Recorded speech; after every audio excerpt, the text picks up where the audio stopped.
여러분 안녕하세요. 오늘은 국제 이주와 노동 정책에 있어서 국경선 통제에 관련된 이야기를 하도록 하겠습니다. 어떻게 보면 국제 이주와 노동 정책에 있어서 이 통제, 관리, 국경선에 대한 관리 통제, 이 문제가 어떻게 보면 이주 정책, 이민 정책, 국제 이주에 따른 노동 정책의 핵심이라고 생각을 합니다.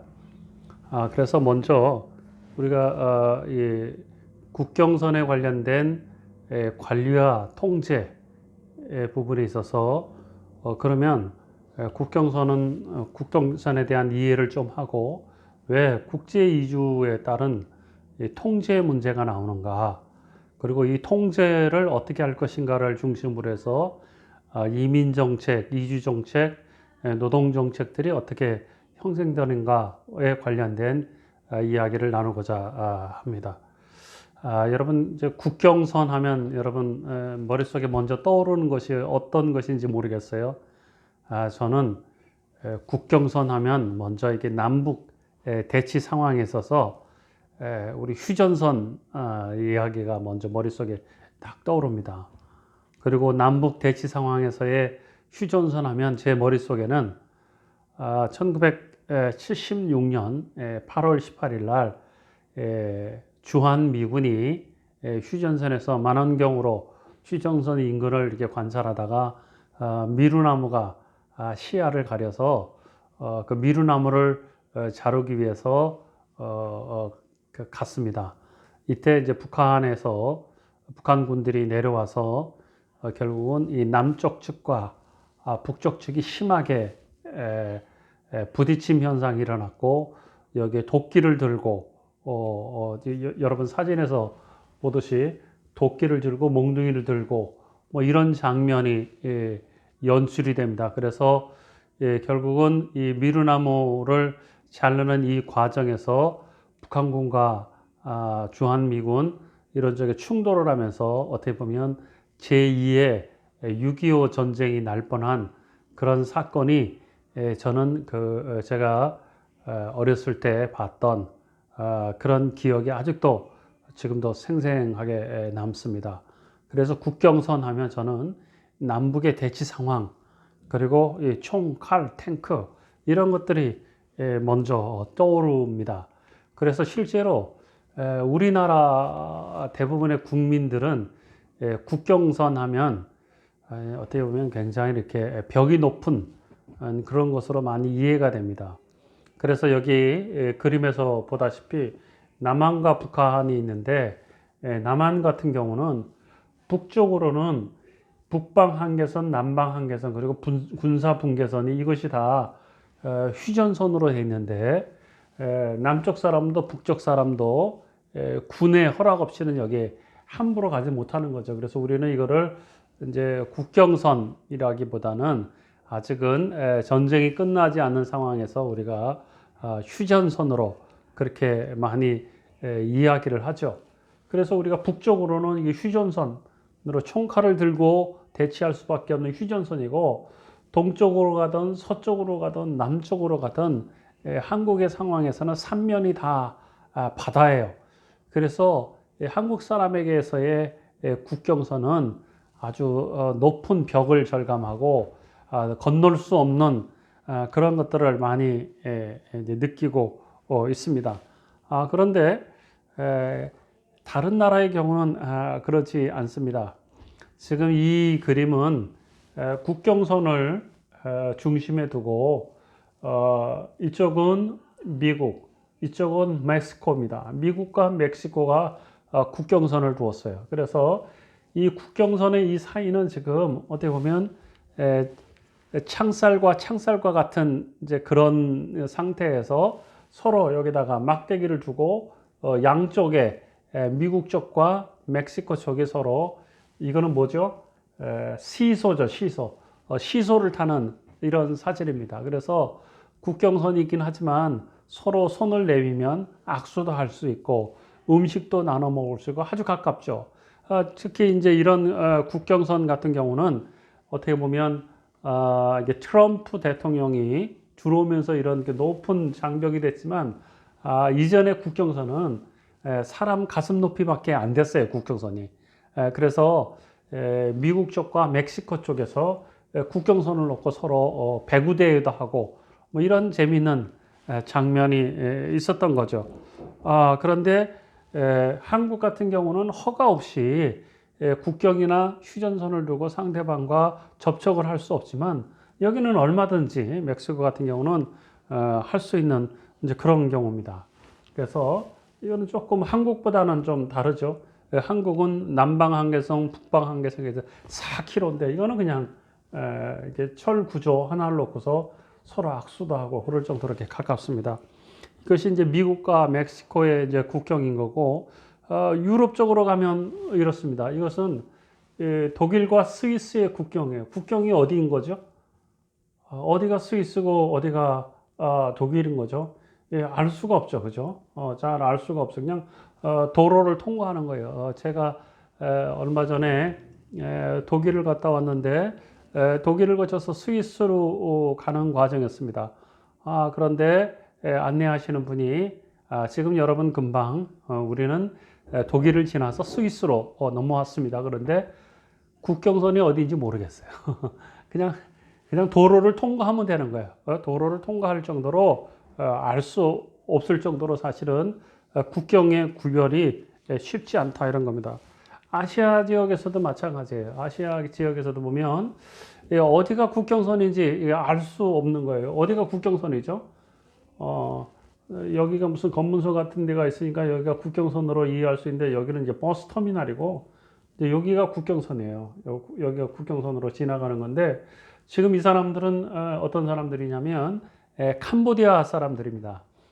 캄보디아 사람들이 아침에 태국으로 출근했다가 그 다음에 자기 캄보디아로 이게 퇴근을 하는 겁니다. 저도 이게 태국의 북쪽 지역에 보면 태국, 캄보디아, 라오스가 이렇게 세 개의 나라가 만나는 이 지역을 우리가 트라이앵글이라고 이야기를 하는데 이 지역의 국경선을 아주 오래전에 한번 가본 적이 있어요. 그런데 국경선을 넘기 위해서 이렇게 인지를 붙이는 세금을 조금 내고 그냥 걸어갔어요. 저는 감개가 굉장히 무량했어요. 왜냐하면 남북 대치 상황에서 국경선을 그렇게 쉽게 넘는다라는 거 상상할 수 없는 건데 그냥 걸어서 다리 하나, 다리도 한 뭐 2, 30m 밖에 안 되는 거 아주 짧은 다리예요. 그냥 걸어서 금방 아주 쉽게 동네 가듯이 이렇게 갔던 거예요. 그래서 아시아 지역의 많은 지역에 같은 경우도 국경선이라는 건 그냥 걸어서 그냥 간단하게 이렇게 가는 거고 국경 넘는 것은 요식행위 혹은 또 어떻게 보면 통행세 정도 내는 그런 정도로 해서 이렇게 넘어가는 이런 정도가 이게 국경선이다 이런 겁니다. 또 다른 측면에서 보면 이거는 네덜란드하고 이렇게 벨기에의 국경입니다. 그런데 국경을 중심으로 해서 양쪽에서 같이 살아요. 마을에서 같이 사는 거예요. 여러분이 이 경계선을 중심으로서 이게 세모로 되어 있는 이것이죠. 이게 뭐냐? 이게 국경선의 표시입니다. 그래서 이쪽으로 가면 여기는 네덜란드, 이쪽은 벨기에입니다. 그래서 네덜란드, 벨기에가 이 선을 중심으로 해서 국경선이 생겼는데 이쪽에 보면 그냥 마을인 거죠. 그러니까 이게 표시만 이렇게 있는 것이지 사실은 그냥 한 마을에 같이 사는 거죠. 그래서 이거는 이제 바를러라고 하는데 이렇게 살고 있습니다. 그러면 이 사람들은 이 네덜란드 사람 벨기에 올 때 어떻게 하냐? 그냥 집 앞에 도로를 통과하듯이 하면 되는 거예요. 벨기에 사람도 이쪽에 가고 싶으면 그냥 통과하면 되는 거예요. 아무 제재나 이런 것들이 없습니다. 이럴 정도로 어느 지역에서는 넘을 수 없는 큰 국경의 장벽이 있는가 하면 어느 지역에서는 이렇게 쉽게 넘나드는 이런 겁니다. 그래서 정치적이고 경제적인 상황에 따라서 국경의 높이가 높아졌다, 낮았다 하는 것이 오늘날 세계의 현실이라고 그렇게 생각합니다. 그래서 특히 이제 유럽 같은 경우는 지금 네덜란드와 벨기에에서 보듯이 얼마든지 자유롭게 왕래하고 왔다 갔다 하는 이제 그런 상황입니다. 그런데 최근 들어서 점점 국경의 관리가 이렇게 강화되고 있습니다. 그래서 한쪽 지역에서는 자유롭게 국경을 왔다 갔다 이렇게 하지만 또 한 지역에서는 국경을 넘으려면 목숨을 걸고 넘어야 되는 이제 그런 상황이 되는 겁니다. 그래서 우리가 국경을 통제하는 것을 어느 정도 해야 되는 거냐? 사람들의 자유왕래를 어느 정도 허용해야 되는 거냐? 그래서 국경을 자유롭게 개방을 해야 되는 거냐? 아니면 국경을 중심으로 해서 사람들이 넘나들고 상품이 넘나들고 이런 것들을 통제하고 관리를 해야 되는 거냐? 이런 것들은 좀 전에 말씀드린 듯이 그 지역의 정치적인 상황, 경제적인 상황에 따라서 다르기 때문에 국경 관리에 있어서 어떤 것이 답이다. 그렇게 이야기는 할 수가 없습니다. 그러나 우리가 국경 관리 그리고 국제 이주에 따른 송출, 그 다음에 이주 노동자의 유입 이런 데 있어서 국경을 사람이 왔다 갔다 하고 상품이 왔다 갔다 하는 데 있어서 국경 관리를 할 수밖에 없는 여러 요인들이 있다. 이제 그런 것들은 어떤 것들이 있는가 살펴보면 여러분들도 잘 알다시피 국경을 너무렇게 자유롭게 했을 경우 미립국, 불법 체류 이런 경우가 많이 있는 거죠. 이것도 보면 국경이 어떤 거예요? 국경이 그냥 담장 비슷한 철 구조물로 된 담장 같은 거예요. 이걸 가위로 이렇게 철가위로 이렇게 자르면 금방 이렇게 왔다 갔다 이렇게 통과할 수 있는 이런 것이 이제 국경인 거죠. 그래서 어떻게 보면 이제 미립국 하는 경우가 있다. 그래서 이게 미립국을 했을 경우 나타나는 현상이 뭐냐면 사람이 그냥 왔다 갔다 하는 것이 문제가 아니라 미립국 된 나라에서 어떤 사건이나 사고가 발생했을 때 도대체 누가 그랬는지 이런 걸 모르는 거예요. 예를 들면 살인 사건이 일어났어요. 폭행 사건이 일어났어요. 그런데 그 사람이 어디에서 온 누구인지 이런 것들을 알 수 없을 때는 범인을 잡을 수가 없는 거죠. 얼마 전에도 한국에 그 조그만 그 보트를 타고 중국에서 한국으로 8명이 미립국을 했어요. 그거는 이제 보트가 발견됨으로 인해서 이제 미립국이 발견됐는데 그 사람들의 정체가 뭔지 한국과 같이 남북이 대치되는 상황에서는 그러한 그 정당한 국경을 통과하지 않고 들어오는 문제에 대해서는 굉장히 예민합니다. 여러분 특별히 코로나19 상황에서 이태원 지역에서 코로나가 막 이렇게 번졌어요.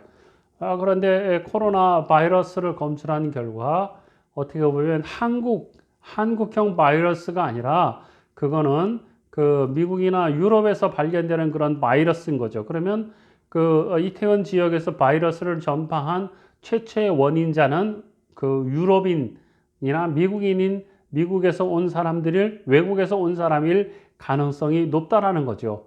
그런데 이게 신원 확인이 안 되니까 어떻게 보면 2천여 명이 그 신원 확인을 못한 거죠. 그러다 보니까 이게 누가 어디서 어떻게 됐는지 이런 거예요. 그래서 국경을 넘는 것이 평상시에는 아무 문제가 안 될 수도 있겠지만 어느 시점에 사건 사고가 일어났을 때는 사실은 그 원인 추적에 있어서 큰 문제가 된다. 그래서 미립국을 하거나 불법 체류를 하거나 이런 것들을 관리하기 위해서는 국경 관리를 할 수밖에 없다. 이런 겁니다. 또 국경 관리를 할 수밖에 없는 이유는 뭐죠? 마약 밀매, 인신매매, 이런 것들이 있는 거예요. 아까 우리가 얘기했듯이 여기 이제 태국 지역이고 태국, 미얀마, 이렇게 이쪽에 라오스 이쪽에 트라이앵글이 있는데요. 이쪽 지역에는 태국 북쪽 지역에 여기는 어떻게 보면 마약 재배를 많이 하는 곳이에요. 그래서 마약 재배를 해서 이것을 베트남이나 혹은 라오스나 이런 게 다른 지역을 통해서 어떻게 보면 외국으로 이런 그 마약 밀매를 하는 경우죠. 한국에도 이 마약이 들어오기 시작하고 또 유흥 지역에서도 이렇게 마약이 발견되기도 하죠. 근데 이것을 국경에서 관리를 하지 않으면 어떻게 됩니까? 이런 것들이 막 들어오게 되는 거죠. 그렇게 되면 지역사회뿐만 아니라 국가 전체가 마약 문제로 굉장히 시끄러지고 골치 아파지고 이제 그런 거죠. 그러고서 마약 시장을 좀 막는다든지, 그리고 동남아시아나 이런 지역에는 그 어린아이들, 10세 전후의 여성들이나 어린아이들을 이렇게 인신매매하는 경우도 많이 있습니다.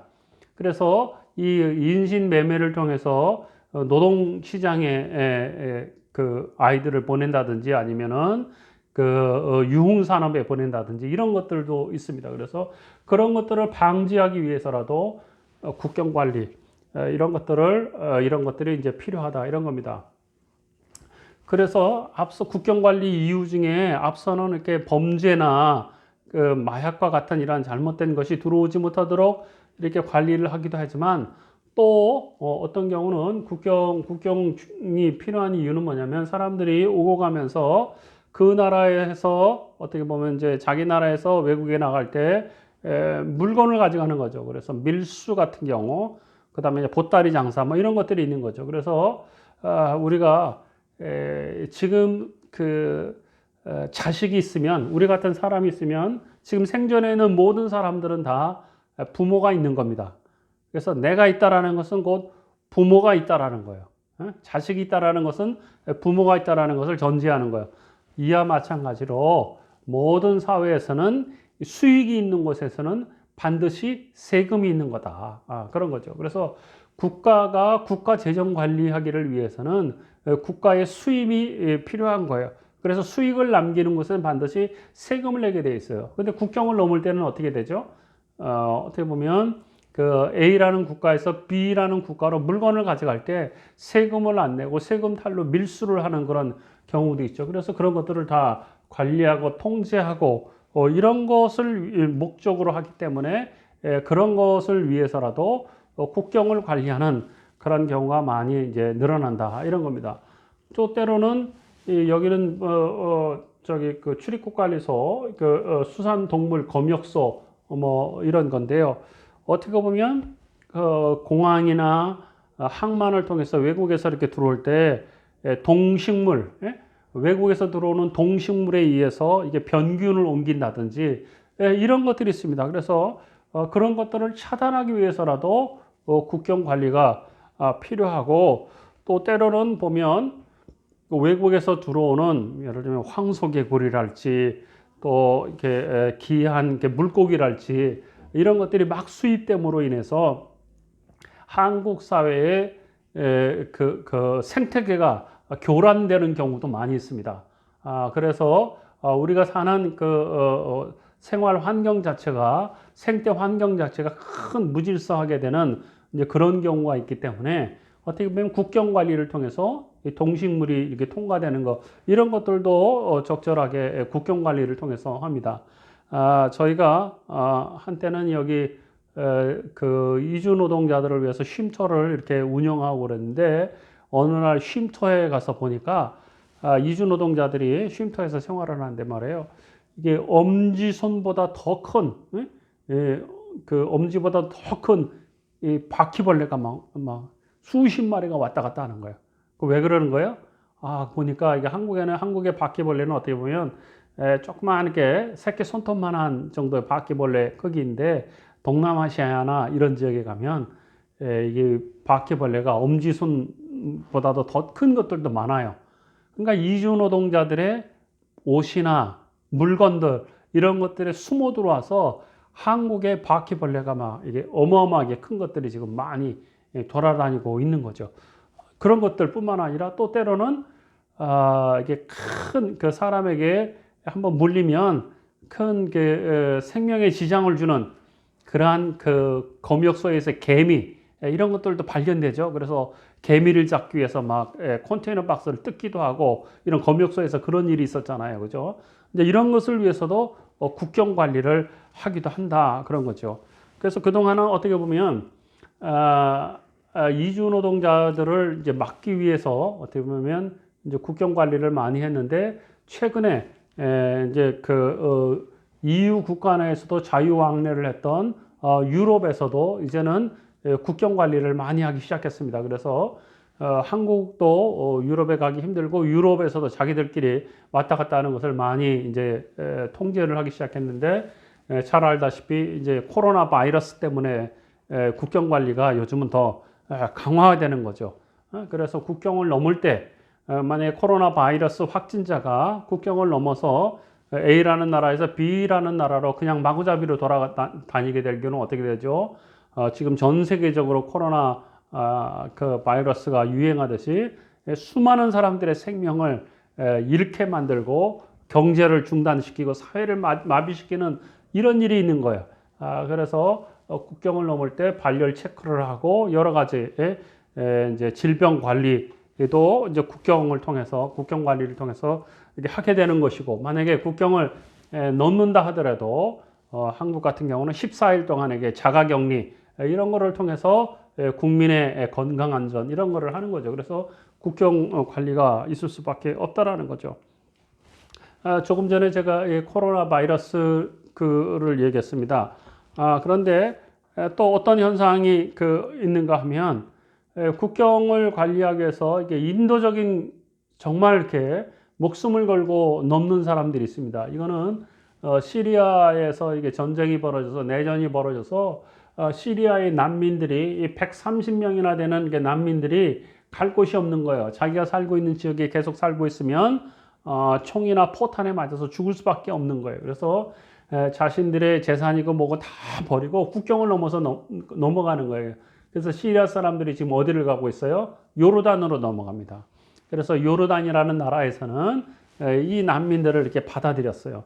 그런데 이게 130만 명이나 갑자기 밀려오니까 이 130명이라는 사람에게 먹을 것을 줘야죠. 잠자리를 제공해 줘야죠. 또 일자리 문제가 있는데 또 일자리를 제공해야 되는데 결국은 또 요르단 국민의 일자리하고도 겹치기도 하고, 그래서 인도적인 차원에서 난민을 받아들였지만 난민을 수용하는 나라에서는 너무도 많은 130만 명이나 되는 사람들을 받아들임으로 인해서 요르단의 재정적인 문제가 이렇게 심각하게 이렇게 됐던 거죠.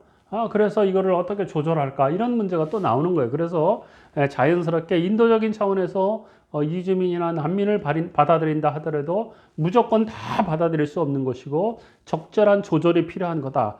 그런 의미에서 국경의 관리와 통제가 또 필요한 겁니다.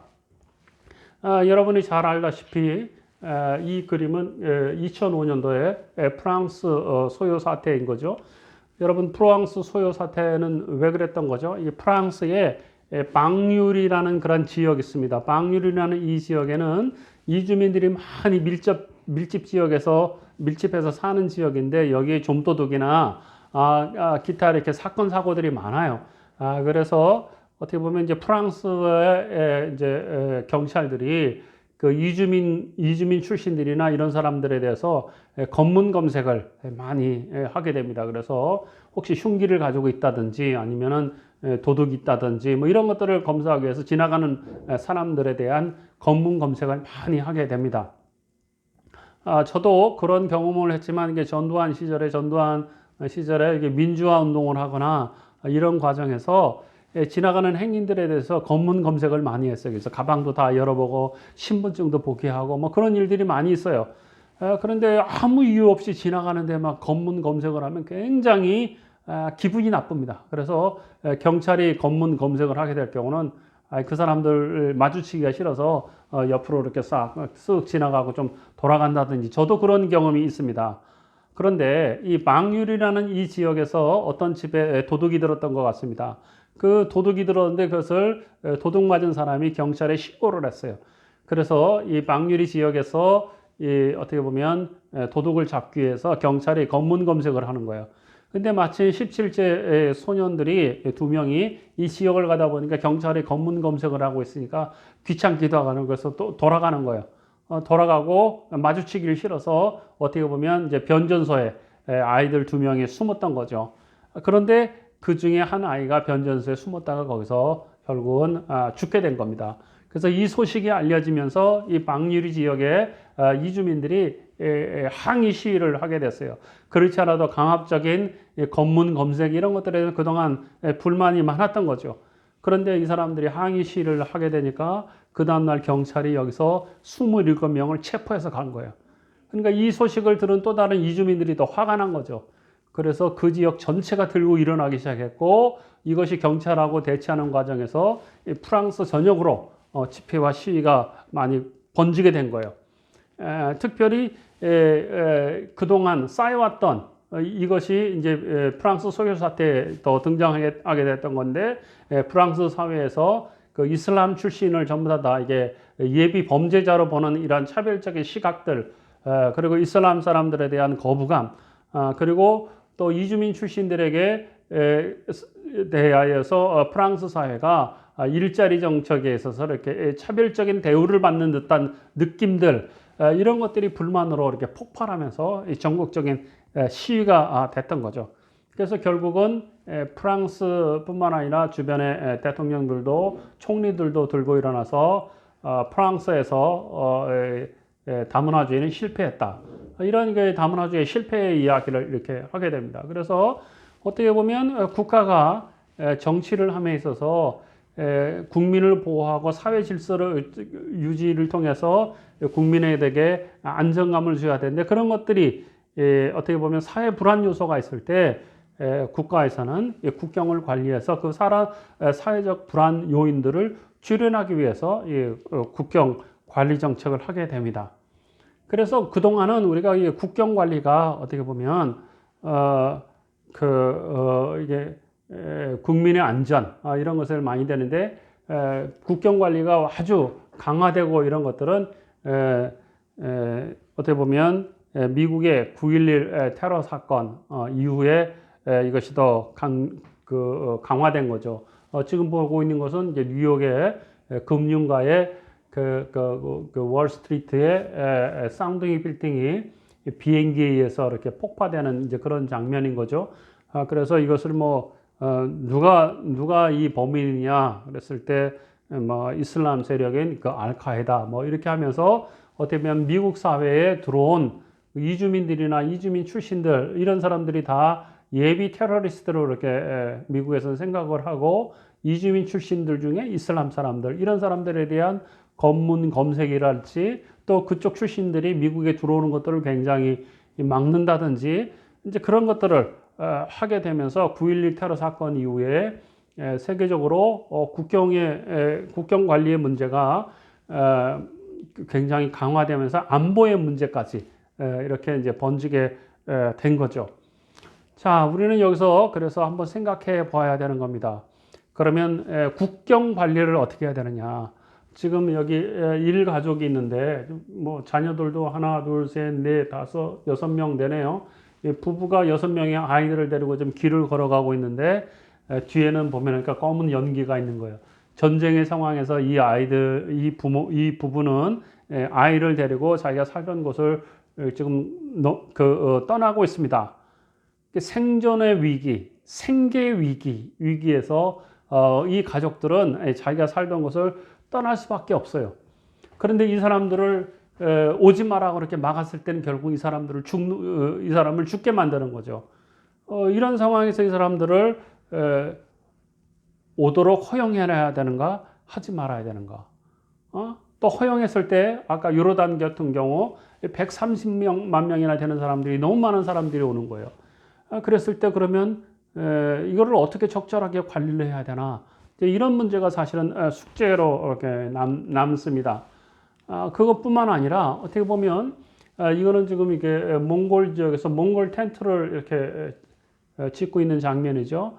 우리 인간들은 이게 유목하는 사람으로서 국경과 어떤 경계 없이 마음대로 돌아다니면서 자기가 정착한 곳에 집을 짓고 이렇게 살았다라는 거 이게 인간의 권리라는 거죠. 그래서 이러한 그 인간 이동에 대한 개인적인 권리뿐만 아니라 사람들이 공동체적으로 살았을 때 인간의 그 이동 자체가 다른 사람들에게 불편을 주거나 기존 공동체의 질서나 이런 것들에 혼란을 주어서 그 안전이 불안해졌을 때 이것을 어떻게 관리할 건가 이런 문제들이 이 국경 관리를 생각하는 그러한 생각할 점이라고 생각합니다. 그래서 국제 이주와 노동 정책에 있어서 노동 정책을 세움에 있어서 국경 관리를 어떻게 할 거냐라는 것은 굉장히 중요한 문제이고, 국경을 중심으로 하는 이런 통제 관리 정책이 바로 이주 노동자 정책이 될 것이고, 국경 관리, 이민 정책, 또 국경 이주 노동 정책은 사실은 모든 사람들을 마음대로 말하고 허용하는 정책이라기보다는 관리, 통제하는 이런 정책이다라는 것을 여러분들에게 전제적으로 말씀을 드리도록 하겠습니다.